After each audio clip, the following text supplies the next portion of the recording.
बिस्मिल्लाहिर्रहमानिर्रहीम। अस्सलाम वालेकुम। मैं हूँ हाफिज़ अब्दुल माजिद। बात करते हैं आज बड़ी दो अहम डेवलपमेंट हुई और एक तो जाती उम्रा रायवेंड में थी और दूसरी इस्लामाबाद वफाकी दारुल हुकूमत इस्लामाबाद में। एक वहाँ बड़ा नाश्ता हो रहा था और यहाँ एक और नाश्ता जो है वो हो रहा था। दोनों के बारे में आपको बताऊँगा। पहले तो बात करते हैं कि जब रायवेंड में अपोजिशन जमातों के रहनुमाओं को मुस्लिम लीग नून की नायब सदर मरियम नवाज़ जो है उन्होंने अपने घर नाश्ते पर बुलाया। और नाश्ता क्यों दिया गया? मसला ये था कि अपोजिशन जमातों का जो इत्तेहाद है PDM, इसके जितने भी रहनुमा थे उन्होंने आज यानी 26 मार्च को मरियम नवाज़ साहबा जो है उन्होंने पेश होना था नैब में। और इस मौके पर PDM जमातों ने ऐलान किया हुआ था कि हम मरियम नवाज़ साहबा के साथ जो है वो जाएंगे नैब दफ्तर तक। और उसके बाद सूरत हाल तब्दील हो गई, रेंजर्स भी बुला ली गई। उसके बाद वहाँ रेड जोन डिक्लेयर कर दिया गया उसको नैब के दफ्तर को। तो तमाम सूरत हाल को देखते हुए और उसके साथ साथ कोरोना वबा भी थी और जिसके बाद नैब ने इस पेशी को मुलतवी किया और उन्होंने कहा कि कोरोना वबा की वजह से बहुत से मसाइल का सामना है तो फौरी तौर पर जो है कैंसिल की जाती है। तो रात उन्होंने बाकायदा नोटिफिकेशन जारी किया और उसके बाद जो पेशी थी उसको मुलतवी कर दिया गया। मरियम नवाज़ साहबा उन्होंने तमाम अपोजिशन जमातों के रहनुमाओं को कहा कि वो नाश्ते के मेज़ पर आएँ और वो नाश्ते पे गए, जिसमें पीपल्स पार्टी की तरफ से कमर ज़मान कारा, जमीयत उलमा इस्लाम की तरफ से मौलाना अब्दुल गफूर हैदरी, अवैस नूरानी, दीगर कई रहनुमा जितने भी PDM में हैं जिन्होंने कल मरियम और नवाज़ साहब के साथ जाना था वो मौजूद थे। तो बातचीत चल रही थी इत्तेहाद के हवाले से, हुकूमत को किस तरह टफ़ टाइम देना है, लॉन्ग मार्च करना है, इस्तीफ़े देने हैं नहीं देने, ये तमाम चीज़ें भी साथ साथ जो है चल रही थी।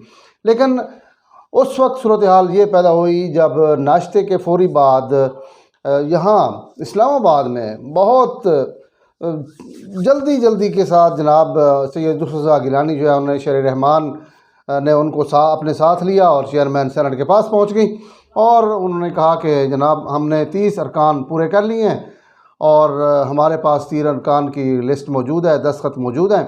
आप जनाब कायद हिज़्ब इख्तिलाफ जो है वो पीपल्स पार्टी से होगा, सैयद जुल्फ़िकार गिलानी जो है हमारे अपोजिशन लीडर होंगे सेनेट में। तो दरख्वास्त जो है वो जमा हो गई और उसके बाद तकरीबन जुमे के से पहले ही तमाम जो कार्रवाई मुकम्मल की गई और उसके बाद नोटिफिकेशन भी जारी कर दिया गया। एहसन इकबाल जो है उन्होंने प्रेस कॉन्फ्रेंस की उधर जाती उम्रा रायवेंड में और उन्होंने कहा कि जुल्फ़िकार गिलानी साहब जो हैं उन्होंने आज अपने जो कागजात जमा करवाए हैं कायद हिज़्ब इख्तिलाफ के लिए, उनकी वजह से PDM को एक बहुत बड़ा धचका लगा है।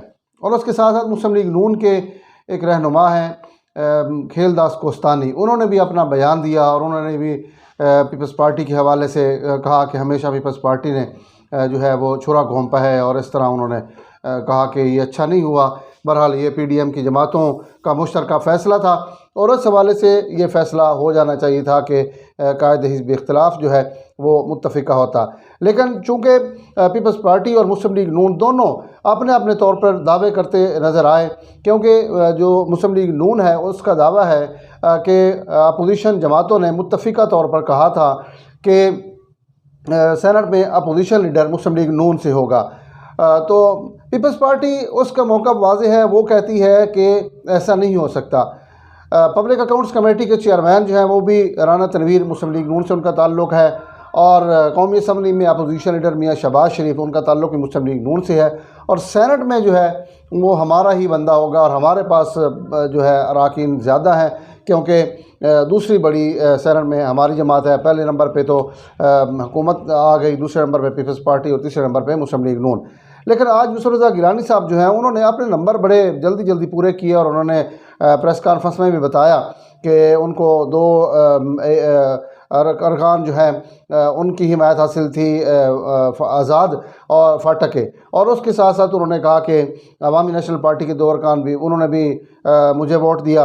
और उसके अलावा उन्होंने कहा कि सेनेटर दिलावर ख़ान की जो सरबराही में एक 4 रुकनी आज़ाद सेनेटर्स का एक ग्रुप बना है, उस ग्रुप ने भी हमें सपोर्ट किया है। तो इस वजह से हमारा ये हक़ है।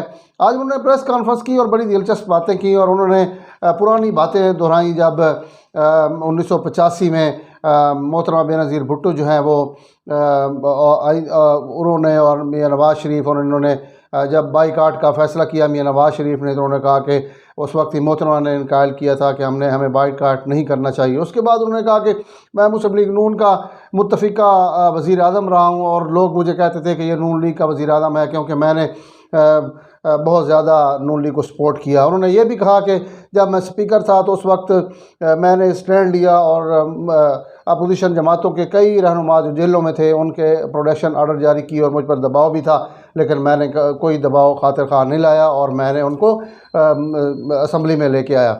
तो ये तमाम चीज़ें वो गिनवाते रहे और उन्होंने कहा कि PDM इत्तेहाद जो है वो बरकरार है, बरकरार रहेगा, इसको कोई नहीं तोड़ सकता। अब सूरत हाल जो है वो तब्दील इस तरह हमें नज़र आ रही है कि पीपल्स पार्टी पे जब से जो धरना ख़त्म हुआ है, जो 26 मार्च को आज के दिन को शुरू होना था, ख़त्म हुआ है, उसके बाद से मौलाना फजल रहमान बहुत एक्टिव नज़र आए और उन्होंने बार बार रब्ते किए, मियाँ नवाज़ शरीफ से रब्ता करते रहे, मौलाना फजल रहमान जो है वो आसिफ जरदारी से रब्ता करते रहे और एक दूसरे को मनाने की कोशिश करते रहे कि इत्तेहाद जो है वो बरकरार रहे। मुस्लिम लीग नून जो है वो कोशिश करती रही कि किसी तरह इत्तेहाद बरकरार रहे, कि हमारा जो सेनेट में अपोजिशन लीडर है बन जाए, लेकिन पीपल्स पार्टी ने बिलाखिर आज कह दिया कि ये नहीं हो सकता क्योंकि हमारे पास अक्सरियत ज़्यादा है। दूसरी तरफ मुस्लिम लीग नून जो है वो भी दावा कर रही है कि हमारे पास 28 अरकान जो है उनकी हिमायत हासिल थी, लेकिन अगर अक्सरियत देखी जाए तो 17 अरकान पाकिस्तान मुस्लिम लीग नून के हैं और उसके बाद जमीयत उलमा इस्लाम जो है उनके 5 वोट हैं और मिला के तो ये बन जाते हैं तकरीबन 21-22। तो उसके बाद जो पोजीशन बनती है, जबकि पीपल्स पार्टी जो है वो कह रही है कि हमारे चूँकि ज़्यादा अरकान है, 21 हमारे अपने ज़ाती वोट हैं और उसके बाद 2 सेनेटर्स हैं और अवामी नेशनल पार्टी ने हमें हिमायत की है और 4 जो है वो सेनेटर्स बलूचिस्तान से जिनका ताल्लुक़ है उन्होंने हमारी हिमायत की है। तो इस तरह हमारी अक्सरियत ज़्यादा बनती है। तो ये सूरत हाल अब बन रही है। अब देखते हैं कि PDM इत्तेहाद किस तरह बरकरार रहता है। मेरा जो ज़ाती ज़राए से मुख्तलिफ रब्ता हुआ है, ज़राए में जो बात करते हैं वो यही करते हैं कि अब PDM जो है वो उस तरह बिल्कुल नहीं चल सकता। मुस्लिम लीग नून और पीपल्स पार्टी जो है उनके दरमियान दरारें अब पड़ चुकी हैं। हाँ, ये हो सकता है कि असम्बली के अंदर अगर कोई अक्सरियत साबित कर ले, सब की नज़रें अब इस्टेब्लिशमेंट पे लगी हुई हैं कि वो जब गो हेड करेंगे, कहेंगे कि ठीक है जी आप अदम एतमाद की तहरीक लाएँ, तो उस वक्त जनाब हम साबित करेंगे कि हमारे पास कितने अरकान हैं और कितने राब्ते में हैं। बहरहाल एक चीज़ आज वाज़ेह हो चुकी है कि पीपल्स पार्टी ने जो चेयरमैन सेनेट के उम्मीदवार सैयद यूसुफ रज़ा गिलानी, जो ख़ुद आज भी कह रहे थे प्रेस कॉन्फ्रेंस में, तो मैं तो जीता हुआ हूँ और केस जो है वो अदालत में था और अदालत ने कहा कि ये पार्लियामेंट ख़ुद फैसले करे और अदालत के इख्तियार से हम इस पर नहीं कुछ कह सकते। तो उसके बाद वो कहते हैं कि जो है केस आगे पता नहीं क्या वो चलाते हैं या नहीं चलाते। बहरहाल एक चीज़ तय हो गई कि आज उन्होंने उस चेयरमैन सेनेट के पास गए जिसके ख़िलाफ़ ये इस्लामाबाद हाई कोर्ट में दरख्वास्त लेके गए थे और इसका मतलब ये हुआ कि पीपल्स पार्टी ने सादिक संजरानी साहब को चेयरमैन सेनेट जो है वो तस्लीम कर लिया है। तो देखा जाए तो अब सूरत हाल जो है वाज़ेह हो चुकी है कि सैयद यूसुफ रज़ा गिलानी जो है वो अपोजिशन की हैसियत से ऐवान में आएंगे और बाकी जो अपोजिशन जमातें हैं वो उनको किस तरह साथ लेके चलते हैं। बहरहाल आज वो अपनी प्रेस कॉन्फ्रेंस में कह चुके हैं कि मैं अपोजिशन जमातों को साथ लेके चलूँगा, लेकिन सूरत हाल यहाँ आके जो है वो मुख्तलिफ हो जाएगी कि क्या जब कोई बिल आता है सेनेट में, क्या वो सेनेटर जिन्होंने आज वोट दिए यूसुफ रज़ा गिलानी साहब को और जिन्होंने दस्तखत करके दिए, क्या वो अपोजिशन के साथ खड़े होंगे या नहीं होंगे, ये भी ये देखने वाली बात है। क्योंकि जितने भी सेनेटर्स हैं जिन्होंने आज दस्तखत किए हैं, 30 के करीब दस्तखत हुए हैं, तो उनमें ये तमाम सेनेटर वो शामिल हैं जिन्होंने चेयरमैन सेनेट सादिक संजरानी को भी वोट दिए और उसके बाद मिर्ज़ा मोहम्मद अफरीदी को भी वोट दिए और उधर यूसुफ रज़ा गिलानी को भी वोट दिए। बड़ी दिलचस्प सूरत हाल है और सूरत हाल ये है कि अब तो PDM का वो हशर हो चुका है कि वो कहते हैं कि वो मारते हैं तो रोने भी नहीं देते। तो यही सूरत हाल है। जरदारी साहब जो हैं वो मारते भी एक तरफ, करते भी हैं, सूरत हाल मुख्तलिफ, और वो कहते हैं कि PDM इत्तेहाद बरकरार रहेगा। अब PDM इत्तेहाद बरकरार रहता है या नहीं रहता, ये मौलाना फजल रहमान जो है वो सोच रहे होंगे। उन्होंने आज भी रब्ते किए और कोशिश की कि बयानबाजी का सिलसिला जो है वो बंद होना चाहिए, एक दूसरे के खिलाफ बयानबाजी नहीं होनी चाहिए। अब देखते हैं कि अपोजिशन जमातें, पीपल्स पार्टी और मुस्लिम लीग नून आपस में बयानबाजी रोकती हैं या नहीं रोकती। लेकिन मौलाना फजल रहमान अपनी ख्वाहिश वो कहते हैं कि हर सूरत इस हुकूमत को जाना चाहिए और इसके ख़िलाफ़ जो है लॉन्ग मार्च होना चाहिए, ताकि इससे जान छूटे और नए इंतखाबात हों। और नए इंतखाबात होंगे तो तमाम जमातें फिर इंतखाबात में दोबारा हिस्से लेंगी कि उस वक्त भी PTM इत्तेहाद बरकरार रहता है या नहीं रहता। लेकिन इस वक्त PDM जो इत्तेहाद है वो फ़िलहाल जो है वो कमज़ोर हो चुका है। और दोनों तरफ से बयान आए हैं कि मुस्लिम लीग नून कहती है कि बड़ा धचका लगा है और पीपल्स पार्टी कहती है कि इत्तेहाद बरकरार रहेगा। कौन कहता है इत्तेहाद जो है वो PDM टूट गया है? वो तो बरकरार है। अब देखना है कि PDM का इत्तेहाद बरकरार है या दिल टूटे हैं, क्या हुआ है, ये आने वाला वक्त बताएगा। मुझे दीजिए इजाज़त, इंशाल्लाह नई वीडियो के साथ फिर हाज़िर होऊंगा। अल्लाह निगहबान।